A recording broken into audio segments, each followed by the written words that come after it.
What's good, Renegade Nation? Before we begin the video, I'd like to give a shout out to our most recent Patreon supporters and YouTube members. The Real Monstro Rage, Melvin1185, Gameboy20, Lights Out 0221, Saturn Coon, Darren Abe, Samantha Morrison, Sandra Oris, Wolf26, Elijah Young, Jeremy James, Andreas Vega, Salvador Ortiz, Gameboy20, Big Shafe, Shady Demoness, Joseph Wooden, Windwaker57, BakaBread, Jan Noose, Adam Gleaton, Pele Finstad, Ashton Babb, Sam Parker, Thor Yang, JCACBH, Dwayne Pope, Zyzen Todoroki, Brian Emeka Njoku, Dorian Wicks, Bernard Kao, Brobeans, Isaiah, and as always, I'd like to give a shout out to our executive producers, Joshua Fix, The Gimpster 101, and Devin Brummett. Thank you all very much for your support. And if you want to become a YouTube member, click the join button, which is down by the subscribe button right down below. And if you want to become a Patreon supporter, click the link down below in the description to find out more. We'll see you there. Get her on. I didn't know you could do that. Damn it. Got owned by a guy named Doot. Oh!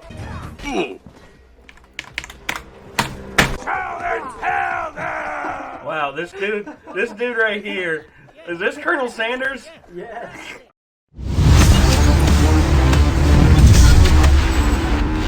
Hello, Internet! Welcome to Renegades React. Yeah, it's been a while since I have reacted to anything game theory related. Last time I tried to react to one of these, it was all right. My whole thing with game theory is that it is I've had my ups and downs with this franchise and this channel and with Mr. Matthew Patrick or Pathy Matrick or Matt Pat, the Mattiest of Pattiest. So I've been in and out of the know on game theory, and I know that they're doing weekly releases now, and I would love to see more more by game theory. So if this one was requested on our Discord, I believe, and if there's plenty of them out there. So if you want to see me react to more game theory in the future, feel free to let me know. I mean, I'm down to do it. I don't know what the whole scale of this is because it has been quite some time since I've reacted to anything by game theory. So hopefully you all will enjoy, and I know I'm probably gonna have some things to say about this, but yeah, as it states right here, game theory, video games will never be the same. Yeah, so hopefully, we can get this up here. And let's go ahead and give this a watch. Let's see what happens. This is game theory, video games that will never be the same. Here we go. Hey, theorists! Matt Pat here. So, recently I got to interview Dr. Anthony Fauci, who, for the past 18 months, has been on the front lines of all things science as it relates to the coronavirus crisis. Roll the clips. What are some of the common myths or misconceptions about COVID? The biggest myth is that a substantial proportion of people still think this is a hoax and it's fake news and it's not real. That seems astounding to me. But ever since that interview, I've been thinking non-stop about the dominoes that COVID-19 has started to topple over. The ripple effects that'll have impacts years after we're actually through this thing. I mean, we see every single day in the news, headline after headline, about its effects on the film industry, about movie theaters, about small businesses, but what I wanted to focus on today is its effect on the games industry. Because at this point, as the US slowly starts to open up, as we inch closer and closer to vaccines, as the daily cases, I don't even know at this point. Guys, when they said to flatten the curve, they meant the x-axis. Flatten it towards the x. Not the Y. This is the wrong direction. Anyway, now is a time of reflecting on how far we've come and where we head to next. Because unlike a lot of other industries where COVID brought nothing but misery and lackluster sales, With gaming, it's actually been a lot more of a mixed bag. But the most fascinating thing about all of this is that the changes don't just go away when COVID disappears. The ripple effects that this thing has started are going to resonate 5, 10 years down the line minimum. Heck, some of the things that we're going to talk about today might have an impact decades later. And these are the sorts of things that aren't going to be tracked all the way back to 2020 when they actually started. And let me be clear, not all of this is bad news. I know that sometimes I tend to play up the doom and gloom angle for stuff that doesn't matter, like Mario Kart will kill you, or Sonic is secretly slow, whatever. Doesn't matter. But when it comes to this, real world stuff affecting real world people, yeah, an honest, truthful discussion is really important. Because here's the fact, friends, the status quo has fundamentally changed. And we, as fans of this industry, need to know how it's changed and where it's going if we're going to continue to support this industry and the people who work in it. And on that note, here's actually one of the conclusions of the video that I'm going to get to later, but just want to cut to the chase right now. If you're a budding game developer, coronavirus might just have opened up the most exciting opportunity of your life. 2021 is your chance. But we're going to get to that later. So let me transform into my animated self, and let's begin. Here we go. A very special episode.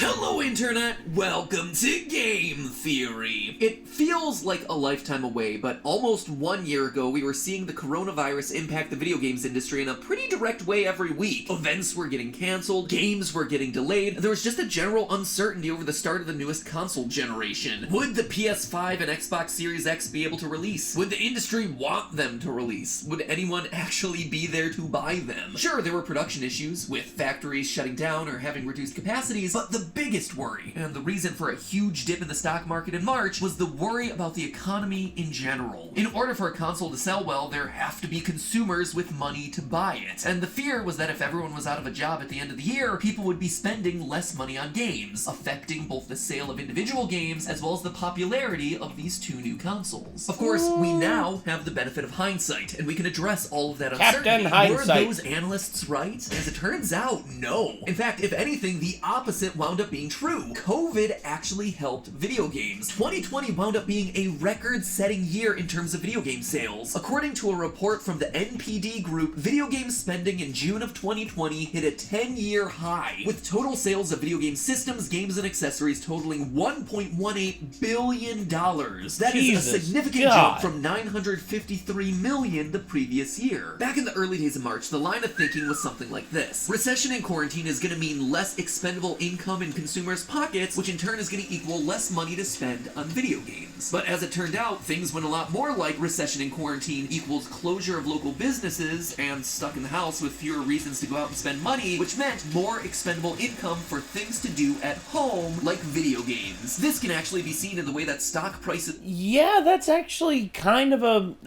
Well, in terms of the theorem of you know, the economy collapsing and everything, I can think of, you know, like local businesses and stuff like that that have adapted to the keep in mind, we don't live in that big of a city. We live in a pretty small city, but we live in like the Tri-Cities area, in which the Tri-Cities itself are their own thing. But anyway, for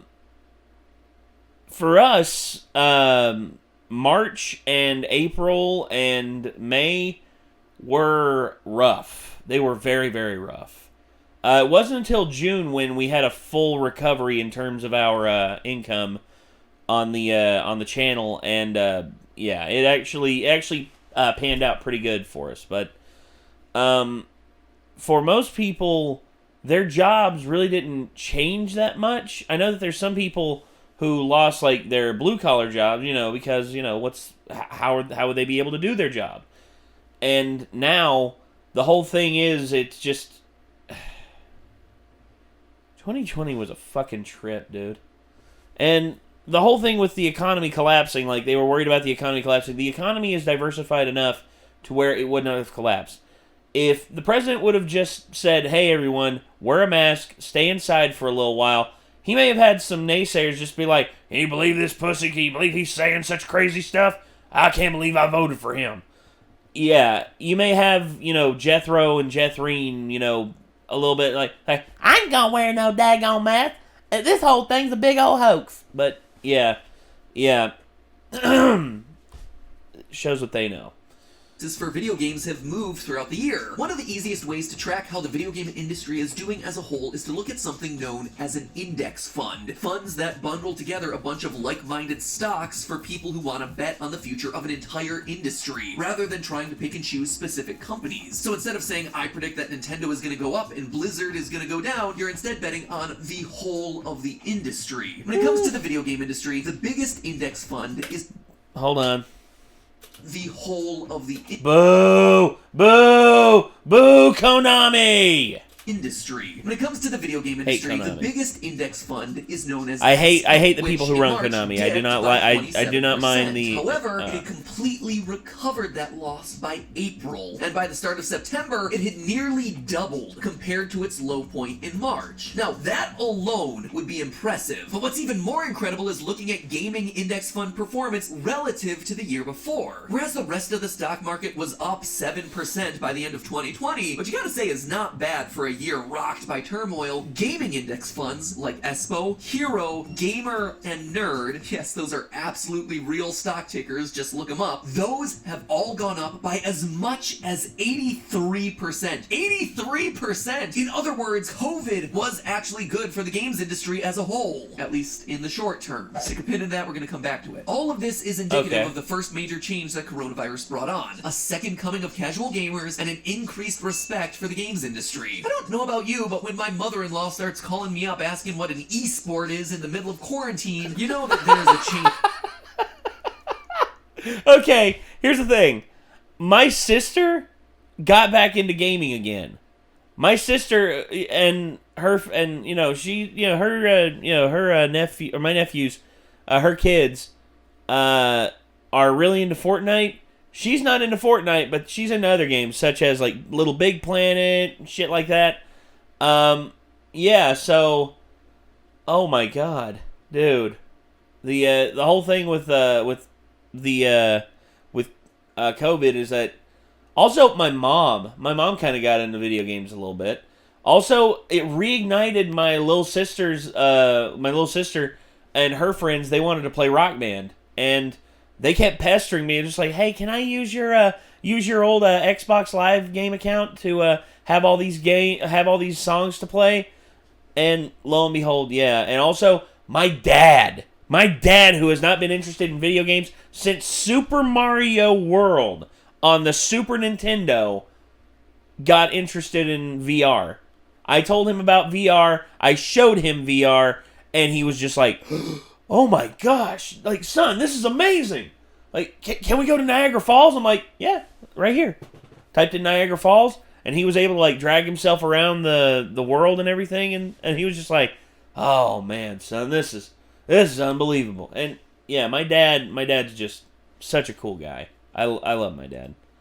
Can't believe he got back into gaming. This is web search interest for the term Nintendo Switch. Notice how every year since its release in March of 2017 there have been two spikes. One during Black Friday shopping and one during the week of Christmas. But notice how this year there's a spike right there in March. Strange, right? Now let me overlay this graph. This is search interest for the word quarantine. Literally the week before. As businesses closed and people got locked down in their houses, they quickly began looking for sources of entertainment and found video games and also Tiger King, but mostly video games. As our real world stagnated, more and more people came to discover and appreciate the virtual one. Companies began creating merch lines in Animal Crossing to promote their products in real life. Concerts were held not in arenas but in Fortnite. Institutions like colleges held the Travis Scott one was massive. Holy shit. Graduation ceremonies in Minecraft, and museums taught classes in Animal Crossing. Jackbox games played over Zoom became the new nightclubs. ESPN wasn't airing new games in stadiums, they were airing top basketball players duking it out in NBA 2K. In short, many people who had only been lightly exposed to games in the past suddenly became gamers overnight. The pandemic brought with it an influx of casual gamers that hadn't been seen since the heyday of Wii Bowling. Think it's a coincidence that Fall Guys Lives was such a huge hit this past year, or Among Us, casual games that are easy to play but with high skill ceilings, social and fun to play with friends or with strangers, bright and colorful with goofy looking characters, all things to take us away from the dreary reality of a virus-soaked world, get us to laugh at a time when humor was so desperately needed. And whereas Fall Guys required some platforming ability for it to stay interesting, Among Us required nothing of its players, which is why it was the one that was able to reign supreme. Yeah. And seeing the smash hit of these two games, you know that the AAA market is going to try to replicate the successes of these as soon as they can. Oh my expect God. These bright primary color aesthetics to be showing up in a lot of games over the next 2 years. But hold the celebration, friends, because we've only talked about half the story. Everything that we've talked about so far has been about the consumer side of the equation, how much money people are spending on video games, and how gaming has grown in its player base. Now it's time to talk about the more important part of the equation, the creation of those video games. And here's where things start to take a little bit of a turn. Now, obviously, there were delays in game releases. No big surprises there. But what's easy to overlook is how one big delay in a console release year can shape the industry for years to come.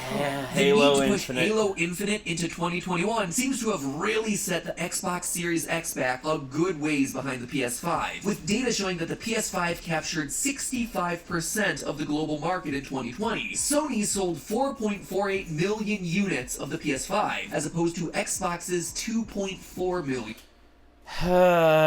Once again, Xbox like tripping straight out the gate. It's just like last generation. You see, Xbox was able to get a foothold in because they hit the market in terms of the Xbox 360. They hit the market early. They hit it a year before Sony and Nintendo were able to do their thing. And now it's the same deal. Plus, there was at least one launch title on the PlayStation 5. One. And well, two, technically, if you count. Well, yeah, I'll count Demon's Souls as well. Because, Spider-Man Miles Morales, awesome game, great game, PS5 exclusive, and then, of course, Demon's Souls remake.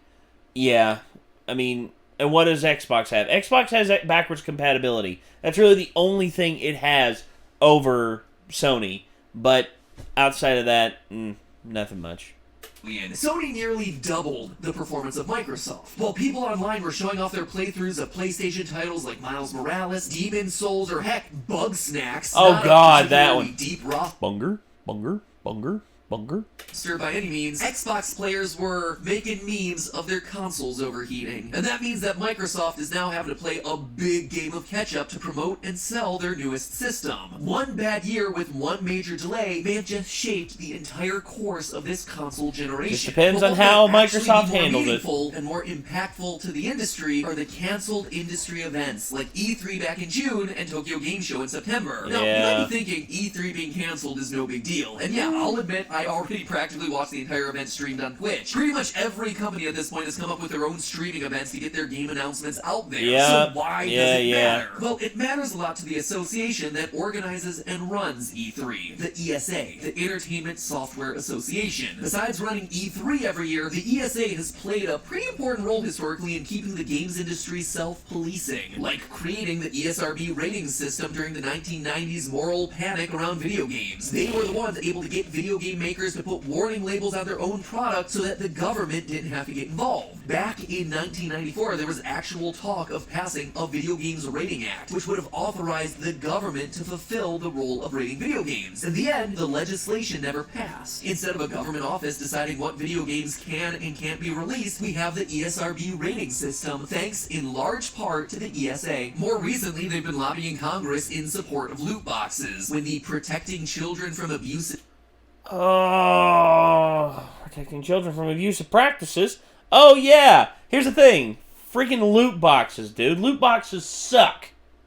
Fuck loot boxes. The Games Act was introduced in 2019. The ESA contacted the senator who introduced the bill, saying, quote, "Numerous countries determined that loot boxes do not constitute gambling. We look forward to sharing with the senator the tools and information the industry already provides that keeps the control of in-game spending in parents' hands. Parents already have the ability to limit or prohibit in-game purchases with easy-to-use parental controls. Take from that what you will." Quote-unquote, educating members of Congress is a big part of why the ESA exists. this. According to one report, the ESA spent $1.1 million on lobbying in just the first quarter of 2011. For comparison, that is more than Facebook and Google spent on lobbying that entire year. Of course, Facebook and Google have grown quite a bit since then, but still, that is an impressive statistic. And hiring lobbyists costs money, and that money has to come from somewhere, and historically, a significant portion of the ESA's revenue has come from events like E3, which admittedly was already on a downward trend, but coronavirus absolutely decimated that. If the ESA loses E3 as an ongoing revenue source, it could also impact their ability to lobby Congress on behalf of the games industry. And regardless of whether you think that's a good thing or a bad thing, it is certainly a thing that will absolutely impact the industry for years to come. Another industry conference that's less widely discussed, but probably more important, is GDC. If you've never heard of GDC, well, is also really really popular. It's not for you. The letters stand for Game Developers Conference, and it's an annual gathering of game developers from around the globe to get together to discuss the latest tools, technology, and... I remember watching Mick Gordon's live stream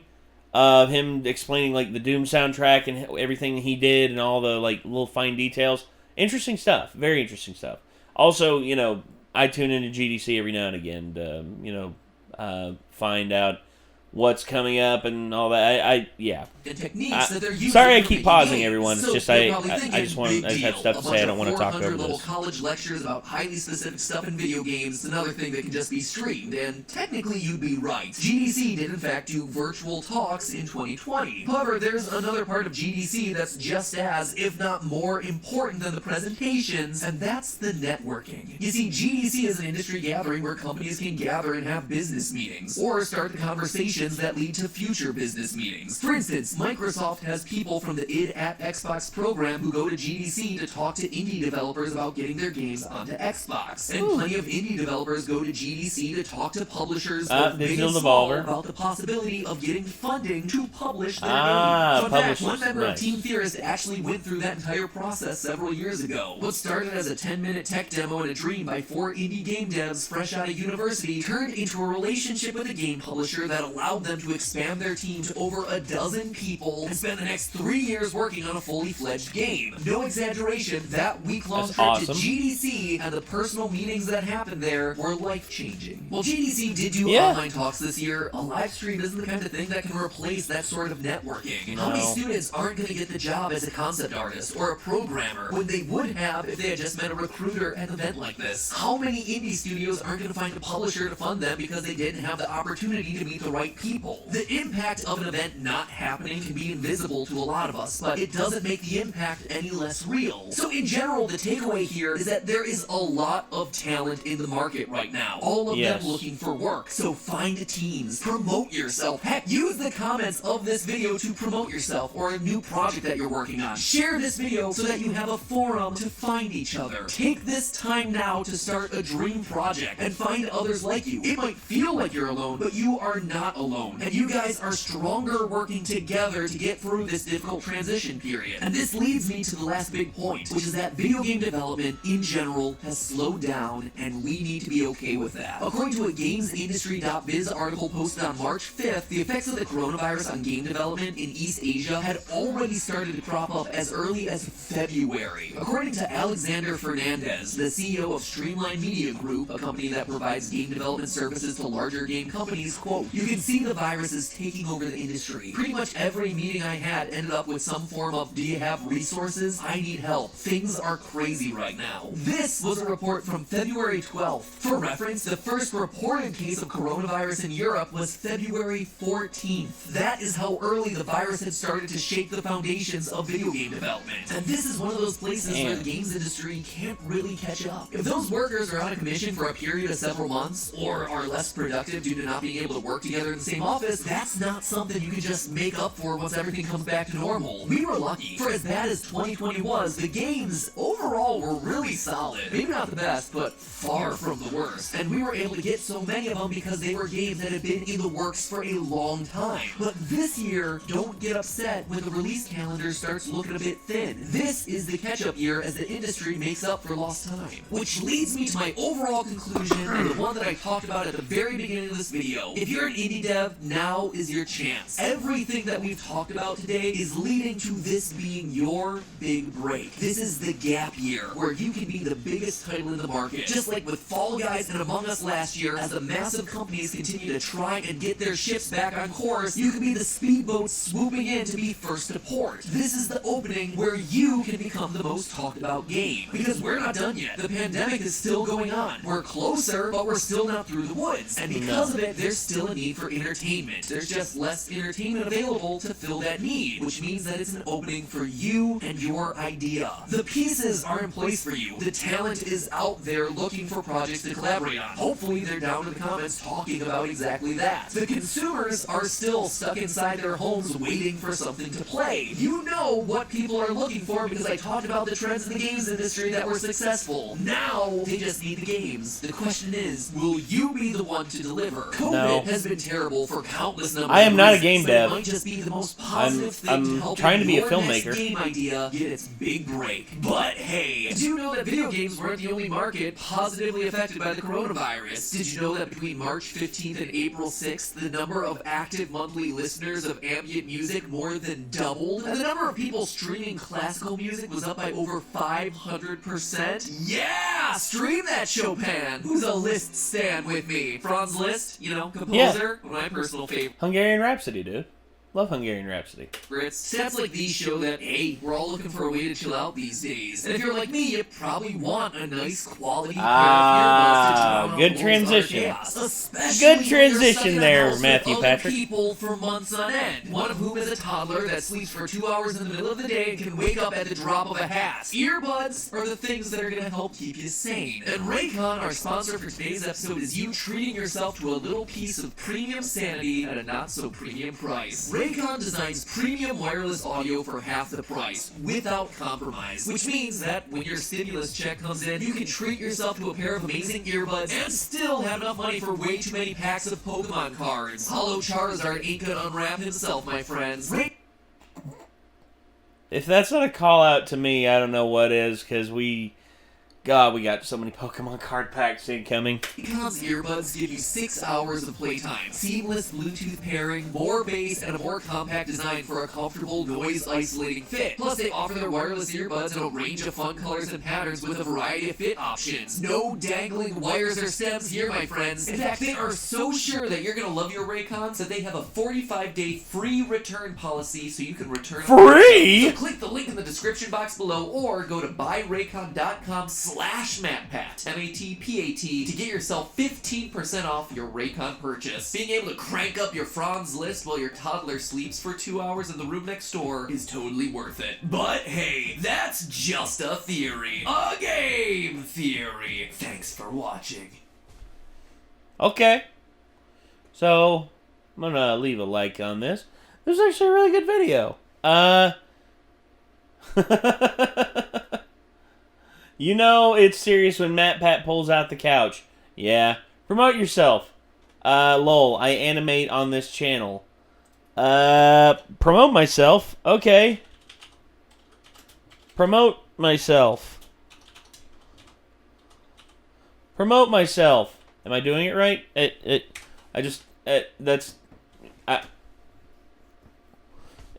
I doing it right? I don't know. I don't know how to promote myself. Self-promotion is not my strongest suit.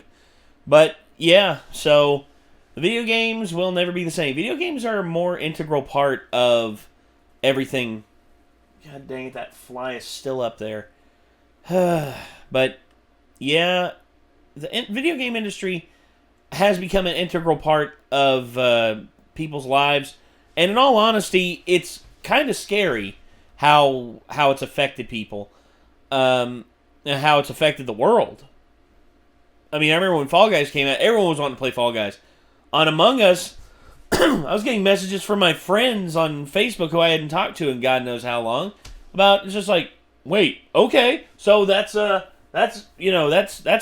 Hey, you want to play Among Us? And I'm like, I have not spoken to you in like 5 years.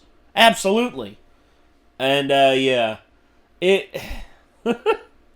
This is a good video. So it's good watching Game Theory again. And honestly, I want to see more. I would like to see more Game Theory. I mean, if you all want me to watch more Game Theory, feel free to leave a comment or anything down below, and or go to our Discord and recommend we watch some game theory. And yeah, I guess that's gonna do it for now. I guess until next time, everyone. Signing off. I'm Nate. This was Game Theory. If you want to see more from Game Theory, click the Game Theorist's name in the title of the video. If you want to see more from us, then yeah, leave us hit that subscribe button, ring that bell, leave a like on the video. It helps us out a whole lot. And I guess till then, we'll see you. Peace out.